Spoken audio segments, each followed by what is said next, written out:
দেশের সকল লোকে তোমায় বীর নেতাজি বলেই জানে। দেশের প্রতি নিরলস ভালোবাসার অবদান সবাই মানে। তুমি না থাকলে হে বীর সন্ন্যাসী, হতো না ভারত স্বাধীন। দেশ মাতৃকার শৃঙ্খল মোচনে ব্রত নিলে যে নিশিদিন। আজাদ হিন্দ বাহিনী গঠিত করে করলে তুমি সংগ্রাম। স্বাধীনতা তুমি ছিনিয়ে আনলে, বাড়ল ভারত মায়ের মান। দেশ মাতৃকার গর্ব তুমি, গর্বিত দেশের প্রতি মানুষ। ইংরেজদের দর্প চূর্ণ করে স্বাধীনতা পেল ভারত ভূমি।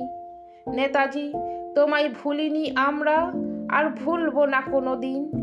তোমার মতো নিঃস্বার্থ নেতা আমরা চাই যে চিরদিন।